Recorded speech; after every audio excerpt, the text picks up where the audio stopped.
Hello, everybody, and welcome to the new episode of the Full Funnel B2B Marketing podcast.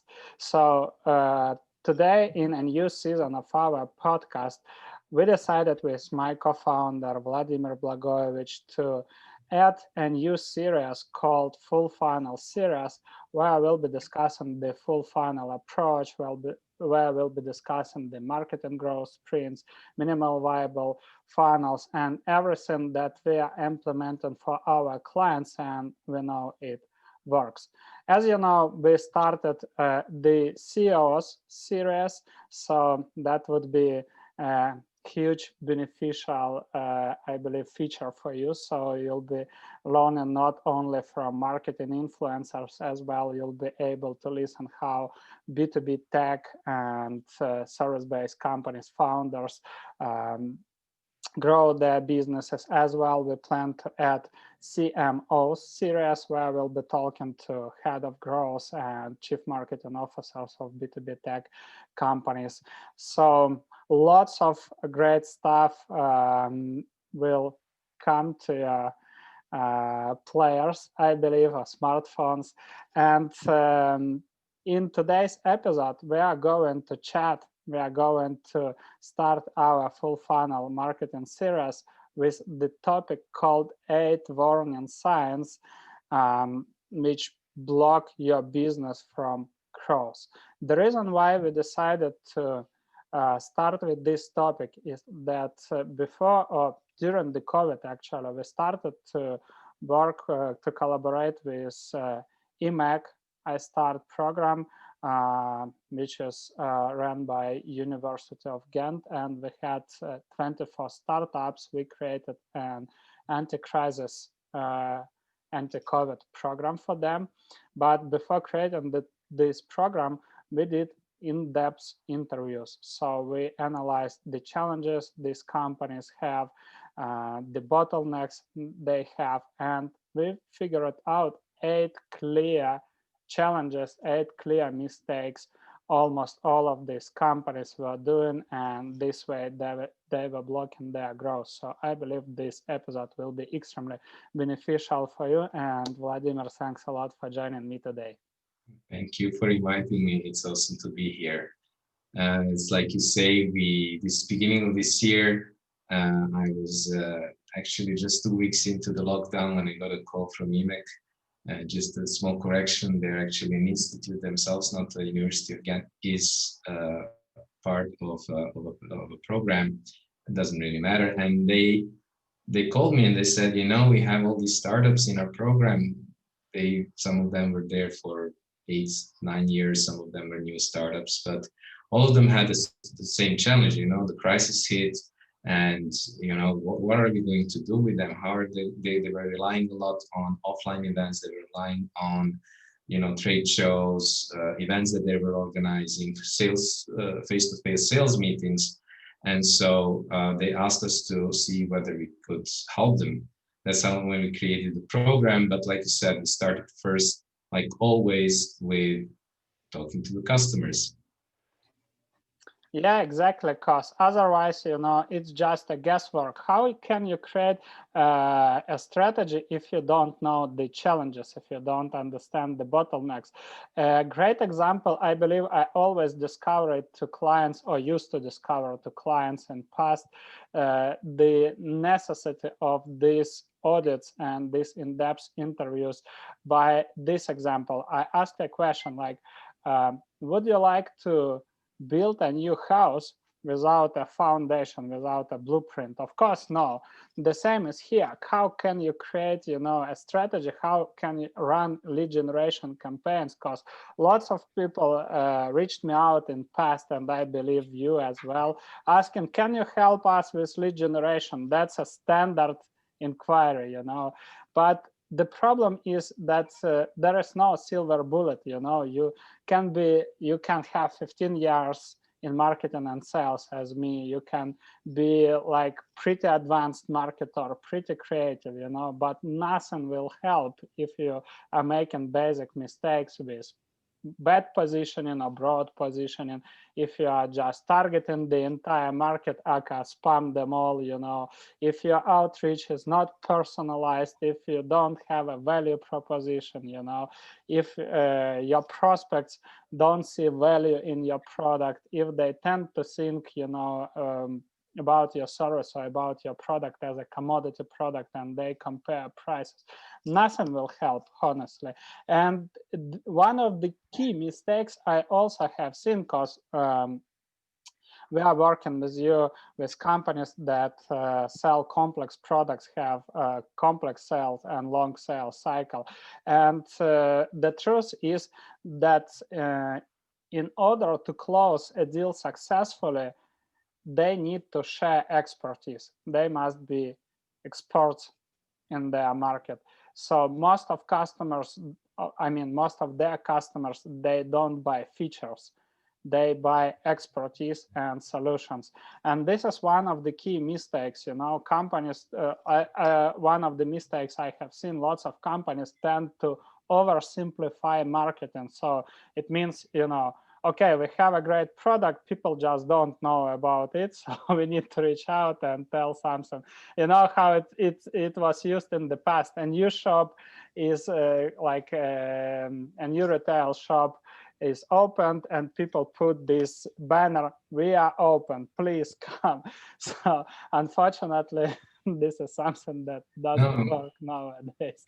it's I see it as a kind of a paradox, On the one hand, as a B2B executive, as a B2B founder, what you want is, of course, if you're doing any marketing, you want results. You want your B2B marketing to bring you sales opportunities. You want revenue, you want growth. And at the same time, when you talk to them, so, what they need, I just need to get my message in front of the right people. And, maybe that was enough, I don't know, like 10 years ago, but I remember when I was starting back in 2011, in our market, in the marketing technology market, there were, I believe, something like 150 startups, 150 solutions. And in the meantime, there are more than 8,000. So 9 years later, there are more than 8,000. So the growth of your competition, on the one hand, is just incredible. There's no market anymore that's not overcrowded. There's no market anymore that's not red ocean. But at the same time, this rise of marketing technology meant also that there were many more ways, let's say, to spam your audience. And so we live in an age. I recently done a kind of a survey. Actually, last week I reached out to a lot of community members of the Revenue Genius community, which is just a great community. And I asked them to share the challenges and to kind of also give me some feedback on my thinking about these 8, let's say, biggest mistakes. And one of them said, we live in an age of desperate.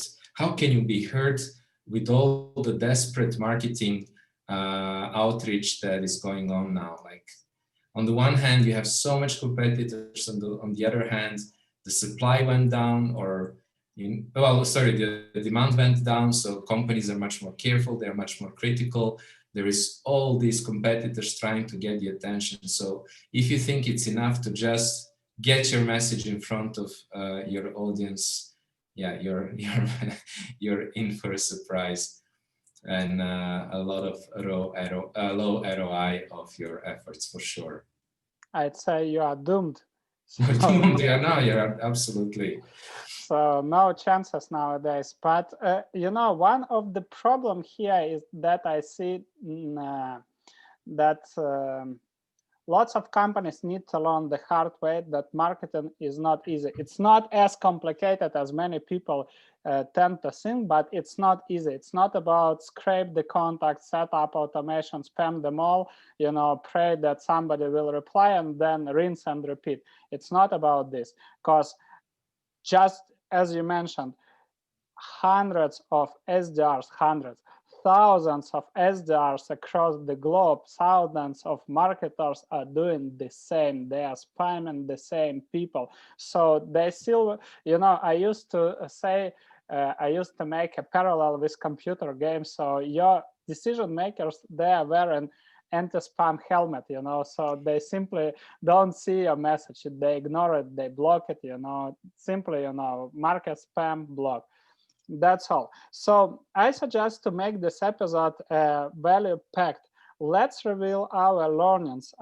You analyzed all the surveys, so all the data.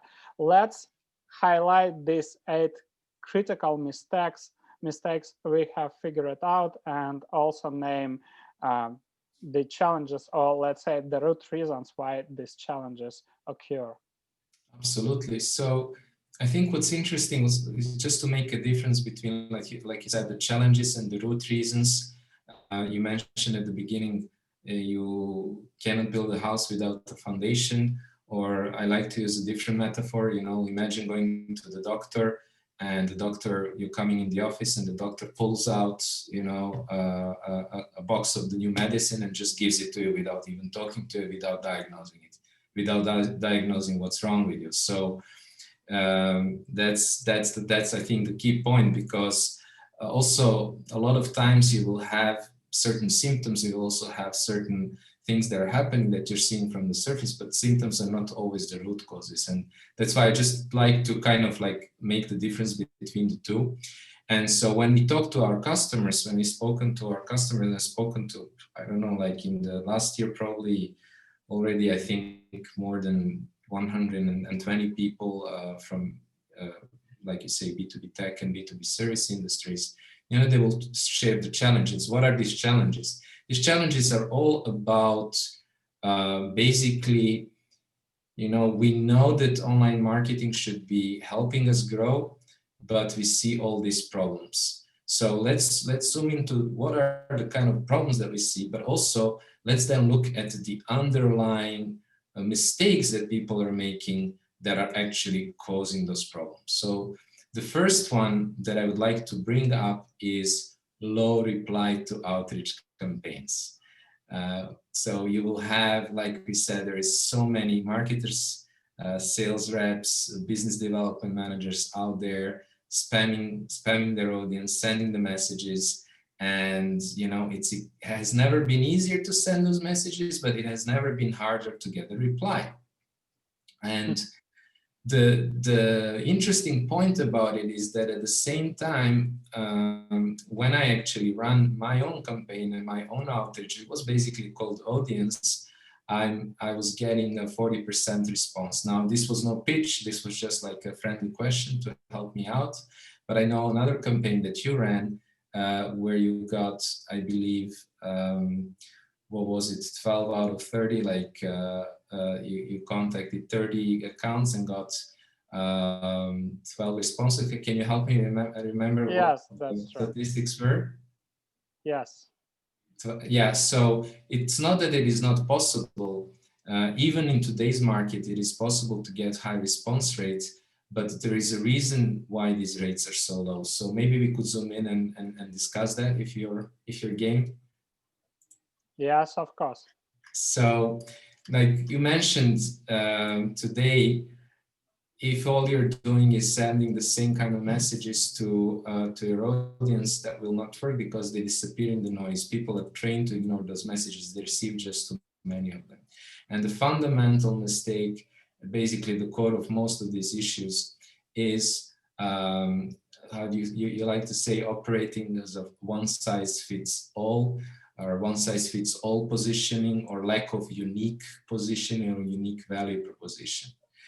Imagine, I'm fascinated by, for example, Lemlist, our friends from France. I love them. I love Guillaume. I love their products. I love their community.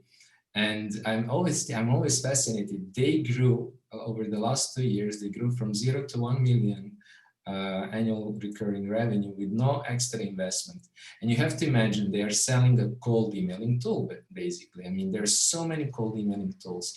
And if you think about last 2 years, were just exactly the years that followed GDPR. So we had GDPR, and I remember when there was GDPR, suddenly, everybody who was doing cold emailing was afraid, we won't be able to do any more cold emailing. And nevertheless, they managed to to achieve these results. And what is your take? Why do you think they were able to do it? And we are talking about outreach, we're talking about cold emailing, cold messaging. So what is their secret in your opinion? It's pretty simple. So good niche positioning and good unique features. So they analyzed all the competitors, and as well, the most important part, they analyzed needs of their customers. Basically, why we are doing outreach, we want to get a reply. In order to get a reply, our message should be noticed. In order our message should be noticed, we must be creative, and it comes not only to subject lines. So that's the first part. Yeah. The second part is how to get attention of your decision maker and how to get the positive reply. And this is why they created this personalized image feature. So you can add personalized images, you can apply some dynamic logos or whatever, you can apply dynamic text, and you can create dynamic landing pages. And that's the critical tip to success, because all other players on this market, they positioning themselves like email marketing for closers, automated cold outreach or whatever, but they provide zero value. It's literally the same product, the same service, nothing really, no competitive advantage. And in case of Lemlist, it's pretty clear, nobody provides the same feature. So this is exact reason why did they grow. I think there is another thing here which is interesting that you mentioned, personalization. And it's about basically getting the attention of your prospects and standing out and cutting through the noise, right?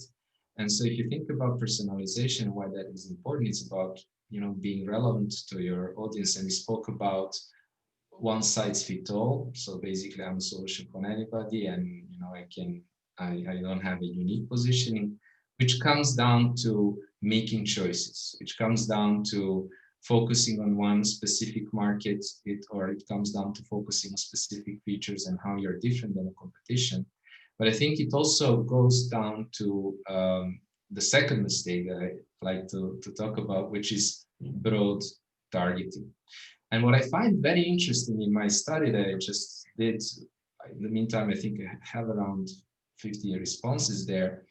I got conflicting responses, and I just wanted to discuss this with you because I found this interesting. So I asked one question, and 77% of people felt that they were very clear about what our most profitable segments are, and that we narrowly target our marketing to those niches.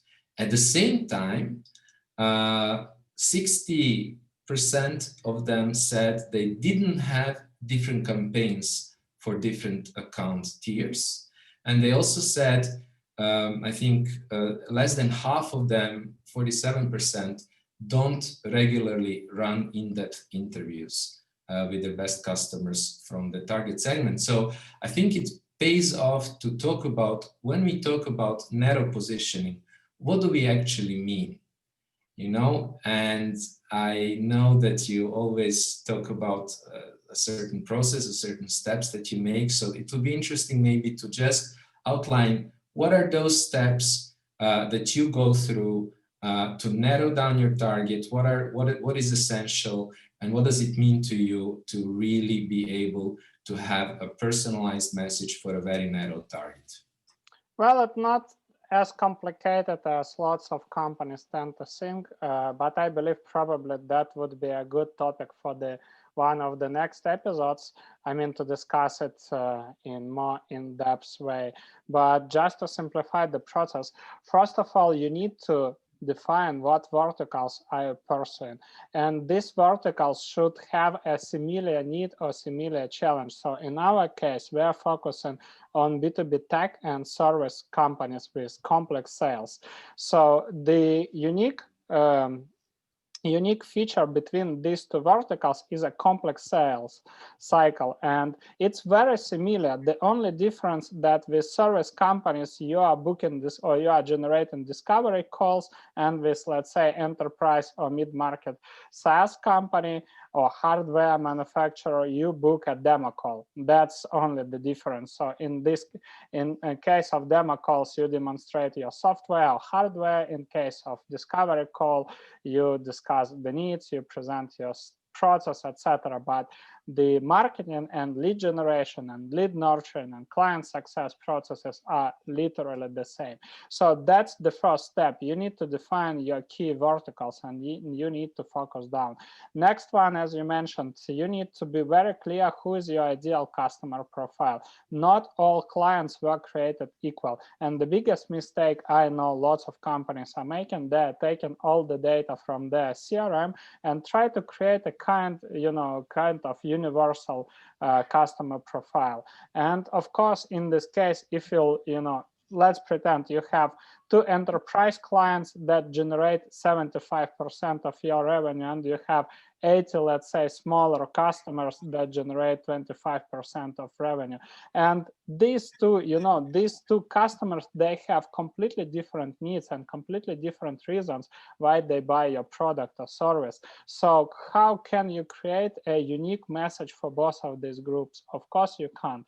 And this is the goal. So your unique value proposition should be aligned with the needs and challenges and strategic goals of your best customers from one particular vertical. In order to learn about these needs, these challenges, these goals, you need to run these in-depth interviews. So you need to talk to your customers. And you don't need, actually, I know I have heard multiple times this concern. Okay, so do you suggest, to ignore all all other prospects? Of course, I don't suggest. But I mean, the goal of your message is to attract the best customers that can immediately scale your revenue. It doesn't mean that you ignore other customers, of course, but you have completely different approach, And anyway, if your unique message aligns with your best customers, your, let's say, smaller prospects will definitely buy in. So that's the way how do we structure this positioning and unique value proposition.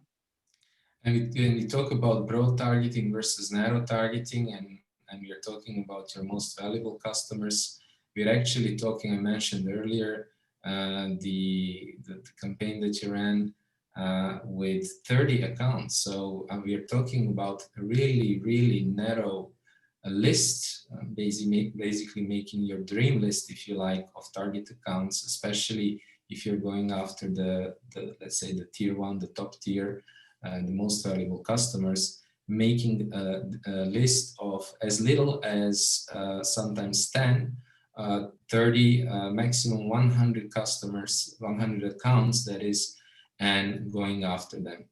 So that's what we mean, and I think that was the reason why there were these conflicting results in the survey, because I think it's just not clear for people what it means to do narrow targeting.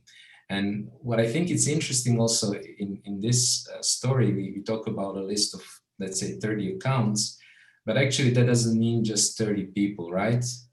Yes, of course, it doesn't mean so. When it comes to account, you have, especially in B2B, and especially if you are targeting mid-market enterprise companies, so the bigger is the size of your prospects, the more people will be involved in the negotiation and buying process, which means, all these people that will be involved, we used to call them the buying committees. So that's something you need to keep in mind. And to maximize the chances of success of your campaign, you need to engage, you need to warm up all of these people that belong to buying committee.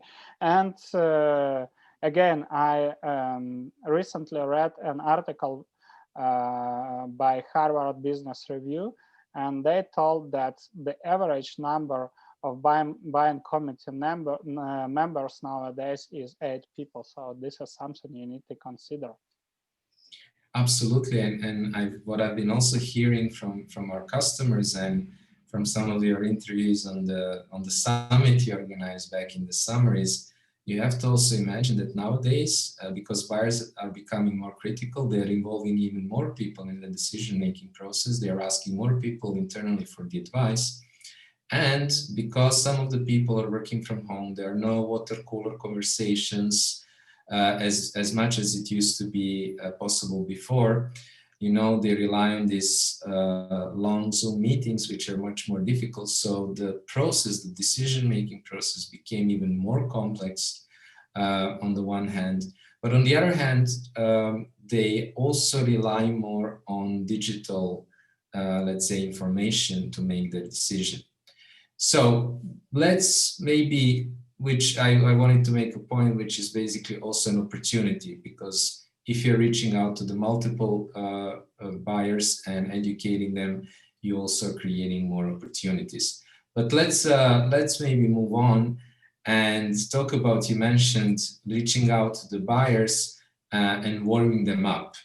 And that's another mistake that you see that people often make when they do outreach. They're not warming up their prospects. Recently, we were just doing the webinar a few weeks ago, and I noticed one thing. I noticed that most of the people that got in touch with me eventually and booked a call, we actually had multiple touches. You know, for example, I had one of them. I mentioned them. I tagged them in a post, in a comment. Then they responded. They commented. Then filled out a little survey that I had. Then, you know, they came to the webinar. The day after, I followed up with a little video. I was walking out and I recorded a little video, sent them over. Okay, they responded, but there was still no booking. Then we had a conversation. I think it was even WhatsApp and email before we booked the call. So it was actually, and in most cases, if I look back, there were multiple touches, there were multiple interactions, and none of those interactions were not, you know, an outreach, you know, where I said, hey, do you want to chat about your challenges and I can help you grow your company? They were, you know, basically warm-up activities. Is this something that you also notice? Yes, of course, and it happens everywhere. So this is, again, I don't want to name it mistake, but this is a problem. You know, I will give you just a very precise example. From who you would like to buy? From a company that you have heard about, you know, maybe read some articles posted by this company. Again, let's pretend we are talking about expensive product, you know, so a big investment. I'm not talking about buying a new shampoo, which we don't need, obviously. But well, I do have to wash my eyebrows. So we are talking about big investment, you know, and if let's pretend in our case we want to buy a new marketing automation software, which is the cost is something like 10K or 20K, you know, would you like to buy it from a random guy who just PM'd you on LinkedIn or sent you a cold message? Vlad, we are like, I'm an SDR of this software, so we can automate everything in the world and you'll be a big fan of our software, let's have a call.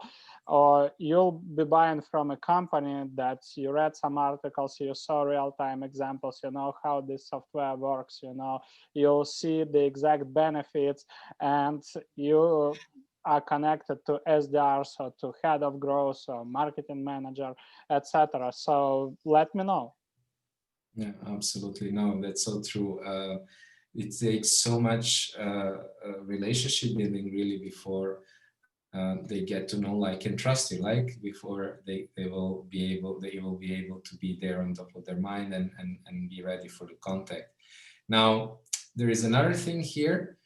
Another challenge that a lot of people have shared is basically ads. Some of them are running paid ads, and they've noticed that a lot of their trials to generate ads were yielding low quality leads.